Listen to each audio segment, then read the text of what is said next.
Alors, Zakia Azmiou s'intéresse à la théorie, à l'histoire et à l'écriture de scénarios depuis qu'elle a complété son baccalauréat en écriture de scénarios et création littéraire à l'Université de Montréal.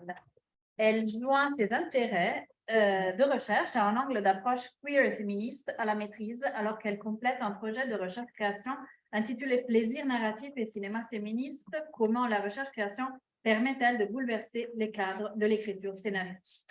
C'est son amour des séries, des sitcoms et des dramédies en particulier qui l'inspire depuis à réfléchir à l'éclatement de la subjectivité et à son potentiel narratif dans l'expression d'identités alternatives et subversives. Elle dirige depuis 2020 un atelier d'écriture dans lequel elle développe avec d'autres scénaristes divers projets sériels. Merci.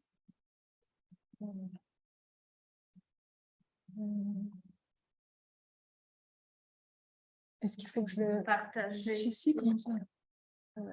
Ah oui, pardon. Ouais.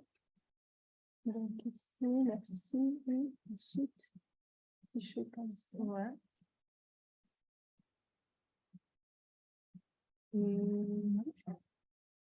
Il n'a pas pris, je pense. Ah, c'est ça. Oh, voilà. Merci. Oui.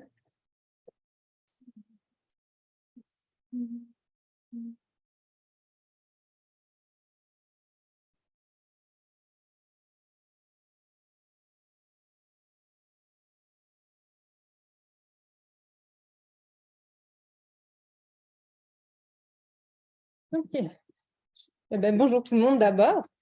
Dans l'idée de cette présentation qui s'intitule « Appropriation, possession et appartenance, considérer l'engagement des étudiants et étudiantes dans une production collective de savoir » est née d'une observation plutôt personnelle, une expérience personnelle, mais que je soupçonne assez répandue chez les chercheurs, chercheuses, étudiants, étudiantes et professeurs en études télévisuelles. Pour ma part, on est quelque part entre la deuxième et troisième vague de la pandémie et je suis auxiliaire d'enseignement pour un cours sur l'analyse de séries télé et pour d'autres cours en même temps. Ma tâche dans le cadre de ce cours-là, c'est de surveiller le clavardage, l'outil de clavardage de Zoom chez nous et d'adresser les questions qui sont demandées, qui sont posées par les étudiants sur le clavardage.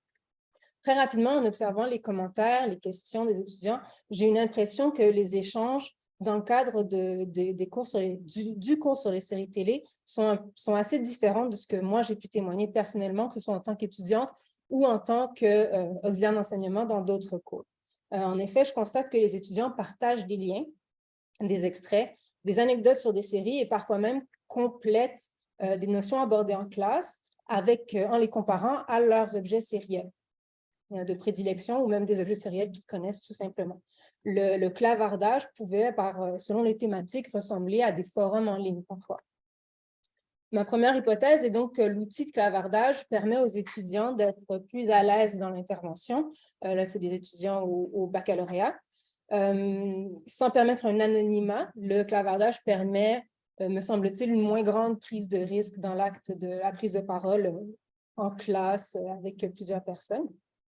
Mais cette hypothèse-là ne répond pas nécessairement à la nature très différente que je constatais des interventions, qui constituaient un réel partage de connaissances de pair à pair. J'en déduis à ce moment-là que les séries télé étaient un objet qui est beaucoup plus ancré dans le quotidien des étudiants et des étudiantes et que la sériphélie, par les mécanismes de compagnonnage et d'appropriation qu'on a pu voir tout à l'heure avec Joyce, font en sorte que cet objet leur est très personnel et personnel même au-delà de ça, qu'ils sentent un sentiment d'appartenance avec cet objet-là et même un sentiment de possession. La proposition de communication du colloque présent m'a poussé à réfléchir à cet engagement d'une autre manière et au lieu de chercher à vraiment expliquer cet engagement au vu de toutes les différentes méthodologies de sériphilie qu'on a vues encore une fois à l'instant, m'a invité à plutôt réfléchir à comment cet engagement-là, cette sériphilie des étudiants et étudiantes pouvait plutôt agir comme un moteur ou une méthodologie des études télévisuelles en général. Comment est-ce qu'au lieu d'être informé par les études télévisuelles, la sériphilie pouvait informer en retour les études télévisuelles et renverser un peu le mécanisme hiérarchique académique. Ce renversement est inspiré par plusieurs sources et se présente comme un chantier de recherche, une réflexion en germe que je vais partager avec vous. Je vais aborder brièvement donc, des postures de fans et d'étudiants telles que répertoriées dans le travail de Marjolie Corcoran sur la cinéphonie, pour ensuite rapprocher la très vaste étendue de sériphilie et de fans à l'immensité du contenu médiatique et ce que Nick Salvato appelle un problème d'échelle dans les études télévisuelles.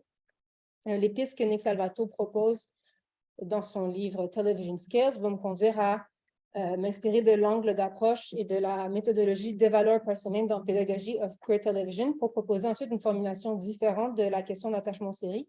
Et finalement, avec un exemple tiré de la série Community, proposer qu'il n'y a peut-être déjà plus de structure hiérarchique de pouvoir à la télévision en termes de narration, en termes de contenu, et peut-être même dans les études télévisuelles.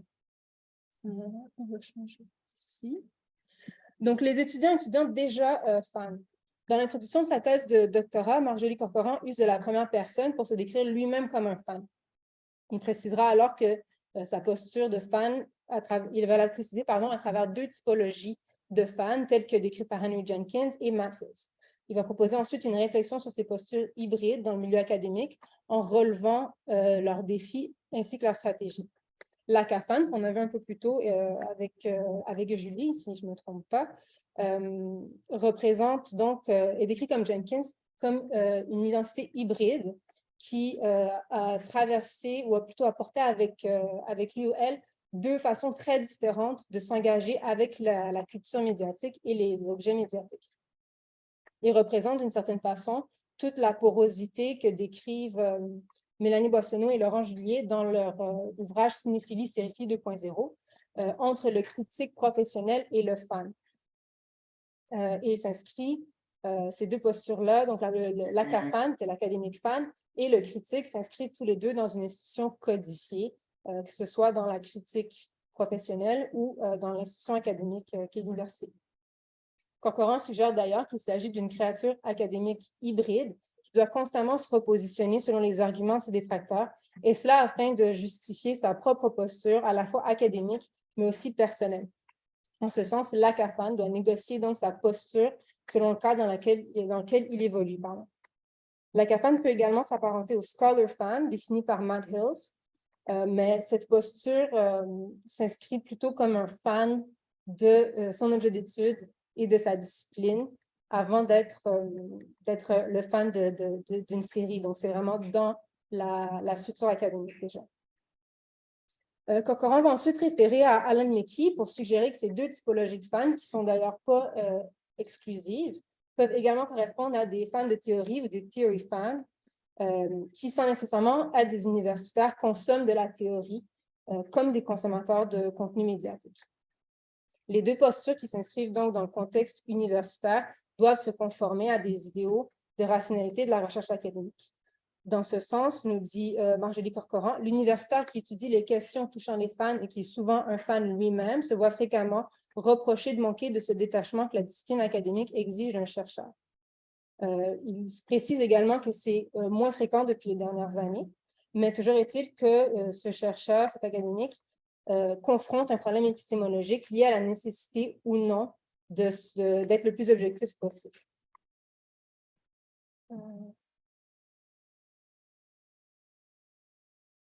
Donc, pour revenir à cette expérience, cette observation personnelle en tant qu'auxiliaire d'enseignement, il serait certainement juste d'associer l'une de ces typologies de fans aux étudiantes des cours sur la sérialité ou sur la télévision. Il va certainement sans dire que, règle générale, l'étudiante qui s'inscrit dans un cours sur les médias a sans doute, tout du moins, un intérêt pour cet objet d'étude. Il est dans tous les cas très certainement un consommateur de contenu sériel. Si je me souviens bien du chiffre, on était à 5,4 milliards de consommateurs télévisuels. Le chiffre était quand même assez impressionnant. Donc voilà, très certainement un consommateur de contenu sériel. On pourrait même aller jusqu'à dire que les professeurs chargés, chercheurs et chercheuses de ces disciplines sont aussi potentiellement des fans, des ACA-fans ou des scholar fans de leur objet d'étude.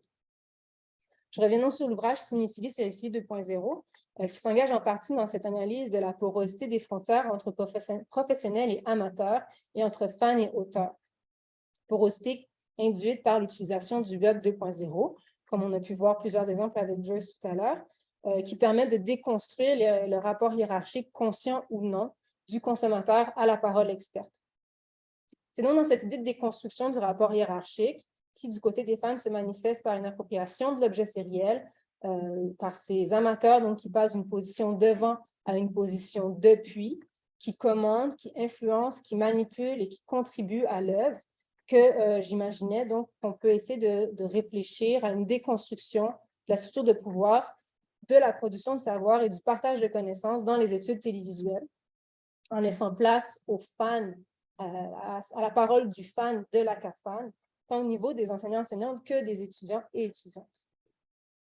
Il semble en effet que le domaine de la sérialité se retrouve aujourd'hui, depuis plusieurs années maintenant, face à la réalité d'un objet d'étude très vaste qui ne fait que s'étendre de façon quasi exponentielle. On est à l'ère du peak TV, à voir comment se conclut là, la grève des scénaristes aux États-Unis. Mais bon, pour l'instant, on est encore dans cette immensité de contenu.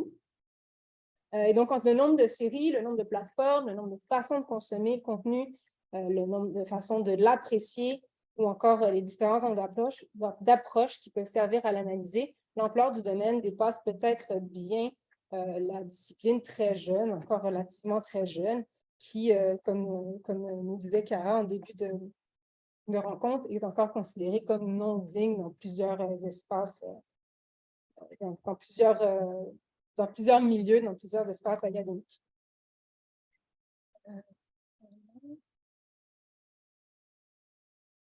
Le livre Television Skills de Nick Salvato part de la prémisse donc, que les défis centraux, irrésolvables et irrésolus des études télévisuelles sont les défis d'échelle ou de mesure.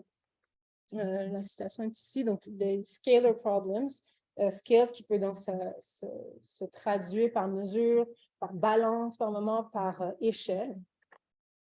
Et il énumère donc une liste de registres pour approcher la télévision qui est infiniment longue, comme j'ai énuméré un peu plus tôt, donc que ce soit une taxonomie pour les épisodes, pour les séries, pour la façon de consommer, pour l'industrie, pour les différents acteurs de la télévision, pour les différents genres de la télévision.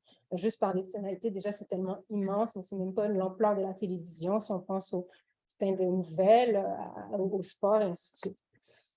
Le titre même du livre donc, joue volontairement sur cette ambiguïté syntaxique qui révèle finalement l'ambiguïté même du sujet.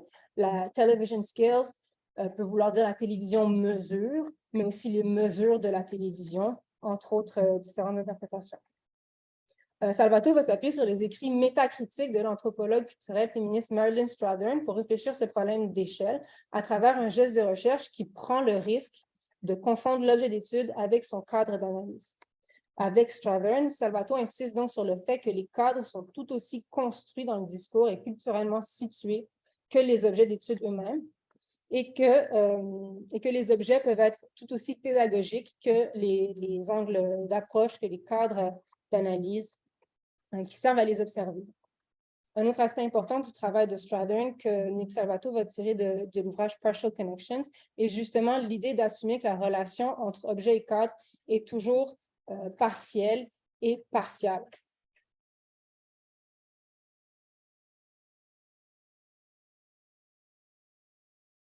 C'est donc cette idée d'objet pédagogique et de savoir situé qui m'ont conduit à relire, à repasser l'ouvrage de Avalor Parsimon, Pedagogy of Queer Television, qui cherche donc à comprendre la télévision, comment la télévision construit des savoirs sur le queer, et qui est introduit dans son avant-propos par Alan Mickey, qu'on a vu un peu plus tôt sur les théories des fans, par une question. Donc, que se passerait-il si au lieu de demander comment est-ce que les consommateurs sont touchés par le divertissement, on se demandait plutôt qu'est-ce que les consommateurs en apprennent? Et ainsi, comment est-ce que notre approche de la culture serait altérée? Dans cet avant-propos, Mickey va décrire à travers 3 modèles les approches de la culture, ou plutôt comment cette tradition donc, des impacts comprend les relations de la culture et le consommateur. Vous me donnez donc 3 modèles. Le modèle éducationnel qui se veut comme une ordonnance, qui est il faut consommer ce texte, sinon on échoue. Il y a un modèle artistique donc qui est plutôt de l'ordre de la suggestion. on devrait consommer ce texte parce qu'il est bon pour nous. Et finalement, le modèle du divertissement, qui est un modèle qui pose une question plutôt, qui est « mais quel texte voulez-vous consommer ?»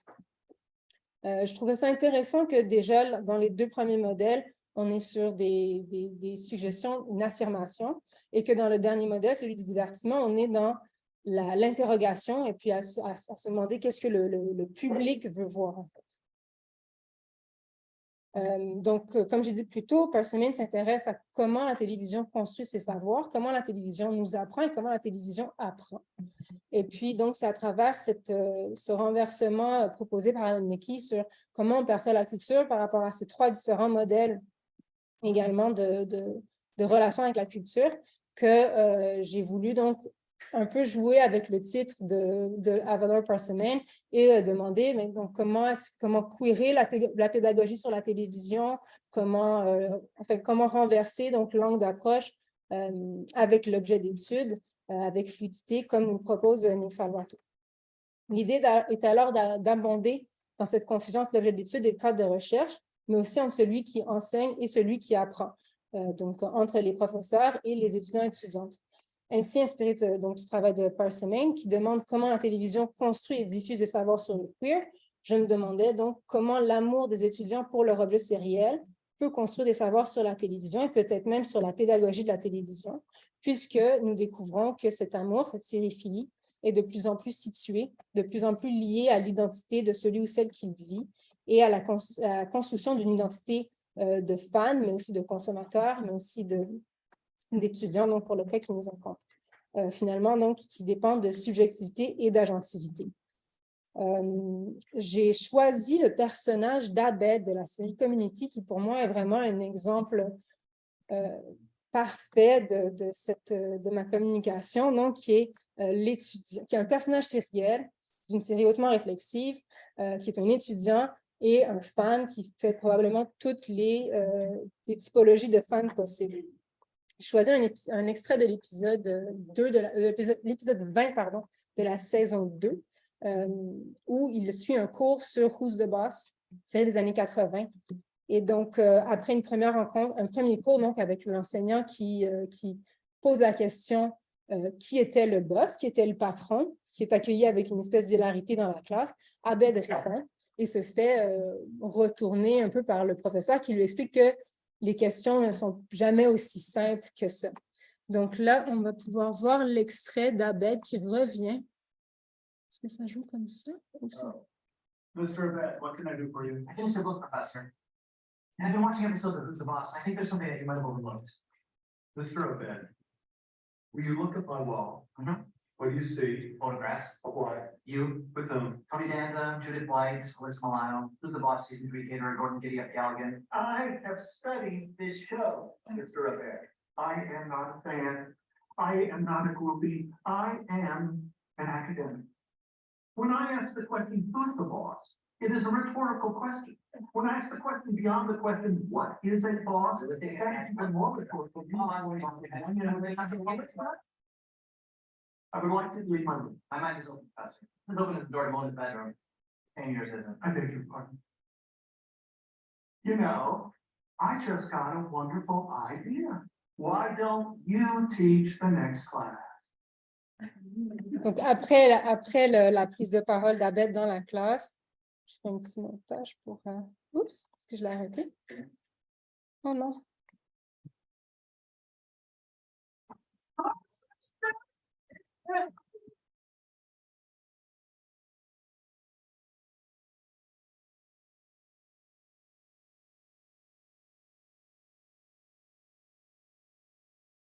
Path you take and the path I'm taking. The choice is up to you, my friend.